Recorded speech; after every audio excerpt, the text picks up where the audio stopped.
Hello friend, સ્વાગત છે તમારું મારા કિચનમાં. આજે હું તમારી સાથે શેર કરીશ સૌનો ફેવરેટ અમેરિકન નટ્સ આઈસ્ક્રીમ. શું તમે પણ માર્કેટ જેવો ક્રીમી અને ટેસ્ટી અમેરિકન નટ્સ આઈસ્ક્રીમ ઘરે બનાવવા માંગો છો? તો એકદમ સહેલી રીતે આપણે આજે અમેરિકન નટ્સ આઈસ્ક્રીમ બનાવશું, જેમાં હશે ભરપૂર ડ્રાય ફ્રૂટ્સ અને ચોકો ચિપ્સ. અને એક સિક્રેટ વસ્તુ જે તમારા આઈસ્ક્રીમને બનાવશે એકદમ સોફ્ટ અને ક્રીમી. આ આઈસ્ક્રીમમાં કોઈ પણ જાતના આઈસ ક્રિસ્ટલ નહીં વળે અને ગેરંટી છે કે એકવાર બનાવ્યા પછી તમે બહારનું આઈસ્ક્રીમ ભૂલી જશો. ચાલો રેસીપી શરૂ કરીએ. તો સૌથી પહેલાં જેમાં આપણે દૂધ ગરમ કરવાનું છે તે પેન અથવા તો તપેલી છે તે જાડી હોવી જોઈએ, એટલે કે તેનું તળિયું છે તે થોડું જાડું હોવું જોઈએ. હવે તેમાં આપણે 1 કપ જેટલું દૂધ એડ કરીશું. અહીં દૂધ આપણે ફૂલ ફેટવાળું જ લેવાનું છે, ગાયનું દૂધ આપણે નથી વાપરવાનું. અને આ દૂધ એકદમ કાચું જ લેવાનું છે, ગરમ કરેલું દૂધનો ઉપયોગ પણ નથી કરવાનું.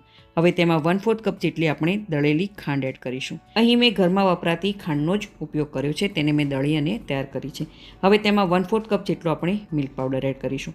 મિલ્ક પાવડર તમે કોઈ પણ બ્રાન્ડનો વાપરી શકો છો. હવે તેમાં આપણે 1 મોટી ચમચી જેટલો કોર્નફ્લોર એડ કરીશું. અને જો તમે આ વ્રત ઉપવાસ માટે આઈસ્ક્રીમ બનાવી રહ્યા હોય તો તમે કોર્નફ્લોરનો ઉપયોગ ન કરતા. તેની જગ્યાએ તમે 1 મોટી ચમચી જેટલો મિલ્ક પાવડર વધારે એડ કરી લેજો. હવે આ બધી જ વસ્તુને દૂધમાં સારી રીતે મિક્સ કરી લેવાની છે. વિસ્કરની મદદથી તેને સારી રીતે મિક્સ કરી લેવાનું છે, તેથી તેમાં એક પણ ગાંઠો ન રહે. તો આ વાતનું તમારે ખાસ ધ્યાન રાખવાનું છે. તો તમે જોઈ શકો છો કે દૂધનું આ મિશ્રણ બનીને તૈયાર થઈ ગયું છે અને તેમાં એક પણ ગાંઠો નથી રહી. હવે આ તપેલીને આપણે ગેસ ઉપર રાખી દઈશું અને ગેસની ફ્લેમ આપણે લો ટુ મીડિયમ પર જ રાખવાની છે. અને કન્ટિન્યુ આવી રીતે તેને હલાવતું જવાનું છે, નહીંતર દૂધ છે તે નીચે તળિયે ચોંટી જશે. અહીં દૂધને આપણે 4 થી 5 મિનિટ સુધી કૂક કરવાનું છે. દૂધમાં એક સરસ એવો ઉભરો આવી જાય ત્યારબાદ તેને 30 થી 40 સેકન્ડ સુધી જ આપણે તેને ઉકળવા દેવાનું છે. તો તમે જોઈ શકો છો કે દૂધમાં એક સરસ એવો ઉભરો આવી ગયો છે. હવે 30 સેકન્ડ સુધી જ આપણે દૂધને ઉકળવા દેવાનું છે. તો અહીં જુઓ, દૂધનું આપણું આ મિશ્રણ બનીને તૈયાર થઈ ગયું છે.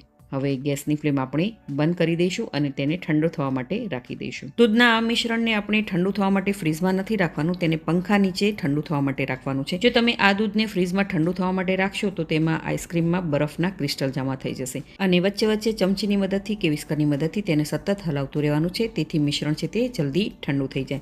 હવે મીડિયમ ગેસની ફ્લેમ પર આપણે એક પેન રાખીશું અને તેમાં 3 મોટી ચમચી જેટલા આપણે ઝીણી સુધારેલી બદામ, કાજુ અને પિસ્તાને એડ કરી લઈશું. અને આ બધા જ ડ્રાય ફ્રૂટ્સને આપણે શેકી લેવાના છે, તેથી તેમાં હલકો એવો મોઇશ્ચરનો ભાગ હોય તે નીકળી જાય. અને આઈસ્ક્રીમમાં આ ડ્રાય ફ્રૂટ્સ આવી રીતે શેકી અને નાખવાથી તેનો ટેસ્ટ છે તે ખૂબ જ સરસ એવો આવે છે. તો તમે જોઈ શકો છો કે ડ્રાય ફ્રૂટ છે તે સરસ એવા શેકાઈ ગયા છે. હવે ગેસને આપણે બંધ કરી લઈએ અને એક પ્લેટમાં આપણે તેને કાઢી લઈએ અને તેને બિલકુલ ઠંડુ થવા માટે રાખી દઈએ. હવે આપણે નેક્સ્ટ પ્રોસેસમાં જઈએ. તો સૌથી પહેલાં આપણે એક મિક્સિંગ બાઉલ લઈશું અને તેમાં સૌથી પહેલાં 1 કપ જેટલી વ્હીપ ક્રીમ એડ કરીશું. ત્યારબાદ 1/4 કપ જેટલી બીજી વધારે વ્હીપ ક્રીમ એડ કરીશું, એટલે કે 1/4 કપ જેટલી આપણે વ્હીપ ક્રીમ અહીંયા લેવાની છે. આ ક્રીમ આપણે એકદમ ઠંડી લેવાની છે, ફ્રીઝરમાં રાખેલી ક્રીમનો ઉપયોગ આપણે નથી કરવાનો. અને વ્હીપ ક્રીમ એકદમ ઠંડી અને લિક્વિડ જ વાપરવાની છે. આ વ્હીપ ક્રીમ તમે કોઈ પણ કંપનીની વાપરી શકો છો અને આ નોન ડેરી વ્હીપ ક્રીમ છે. હવે ઇલેક્ટ્રિક બીટરની મદદથી આવી રીતે ક્રીમને બીટ કરી લેવાની છે. ઓછામાં ઓછી 3 થી 4 મિનિટ સુધી આપણે ક્રીમને બીટ કરવાની છે. અહીં આ ક્રીમને આપણે એકદમ ઘાટી ન થઈ જાય ત્યાં સુધી આપણે તેને બીટ કરવાની છે. કેકને સજાવવા માટે આપણે જે ક્રીમને તૈયાર કરે છે તે થોડી વધારે ઘાટી હોય છે, પરંતુ આઈસ્ક્રીમ બનાવવા માટે થોડી ઓછી ઘાટી હશે તો પણ ચાલશે. તો તમે જોઈ શકો છો કે ક્રીમ સરસ એવી બીટ થઈ ગઈ છે અને તેની ક્વોન્ટિટી પણ ડબલ થઈ ગઈ છે. હવે તેમાં એડ કરીશું 1/4 કપ જેટલું કન્ડેન્સ મિલ્ક. આ તમે જરૂરથી એડ કરજો. જો તમારે બજાર જેવી આઈસ્ક્રીમ બનાવવી હોય તો તમે કન્ડેન્સ મિલ્કનો ઉપયોગ જરૂરથી કરજો. ત્યારબાદ આપણે જે દૂધનું મિશ્રણ તૈયાર કરીને રાખ્યું હતું તે બધું જ મિશ્રણ તેમાં એડ કરી દેવાનું છે. માત્ર એ વાતનું ખાસ ધ્યાન રાખવાનું કે આ મિશ્રણ છે તે બિલકુલ ઠંડુ હોવું જોઈએ. હવે બીટરની મદદથી ફરી એકવાર આપણે તેને મિક્સ કરી લઈએ. હવે આમાં તમે કોઈ પણ ફ્લેવર એડ કરી અને આઈસ્ક્રીમ બનાવી શકો છો. આ એક બેઝિક બેટર આપણું બનીને તૈયાર થઈ ગયું છે અને તમે જુઓ હલકો એવો કલર પણ બદલાઈ ગયો છે. હવે આપણે જે ડ્રાયફ્રૂટ્સને શેકીને તૈયાર કરી રાખ્યા હતા તે બધા જ ડ્રાયફ્રૂટ્સ એમાં એડ કરી દઈશું. તેની સાથે 1/4 કપ જેટલી અહીં મેં અખરોટ લીધી છે, તેને મેં ઝીણી સુધારી લીધી છે, તેને એડ કરીશું. 1/4 કપ જેટલી ચોકો ચિપ્સ અને 1 નાની ચમચી જેટલી અહીં આપણે વેનીલા એસેન્સ એડ કરીશું. ત્યારબાદ મેં અહીં અડધો કપ જેટલી જેલી લીધી છે, જેના મેં નાના નાના ટુકડા કરી લીધા છે અને તેને એડ કરી લઈએ. ત્યારબાદ આ બધી જ વસ્તુને સારી રીતે મિક્સ કરી લઈએ. આપણે અહીં અમેરિકન નટ્સ આઈસ્ક્રીમ બનાવી રહ્યા છે, તો જેલી તમે જરૂરથી એડ કરજો. જો તમારી પાસે જેલી ના હોય તો જે ચોકલેટ જેલી મળે છે તેના તમે નાના નાના ટુકડા કરીને એડ કરી શકો છો. તો તમે જોઈ શકો છો કે આપણું આઈસ્ક્રીમનું આ બેટર બનીને તૈયાર થઈ ગયું છે.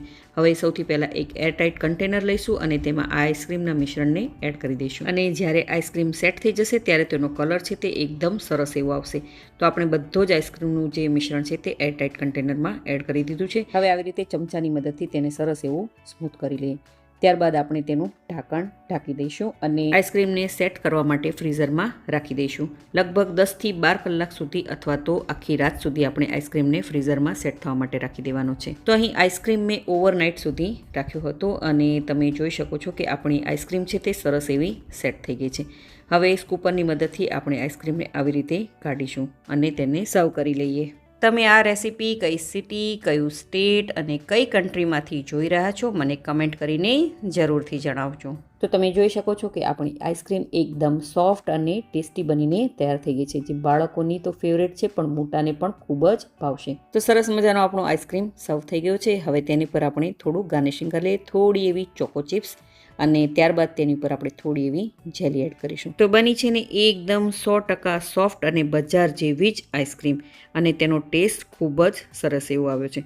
તો બાળકોથી લઈ મોટાને બધાને જ આ અમેરિકન નટ્સ આઈસ્ક્રીમ ખૂબ જ પસંદ આવશે. તો તમે આ રેસીપી જરૂરથી ટ્રાય કરજો. જો તમને મારી આજની આ રેસીપી ગમી હોય તો વિડીયોને લાઇક કરજો અને વધારેમાં વધારે શેર કરજો અને મારી ચેનલને જરૂરથી સબસ્ક્રાઈબ કરજો. તો ફરી મળીએ એક નવી રેસીપી સાથે.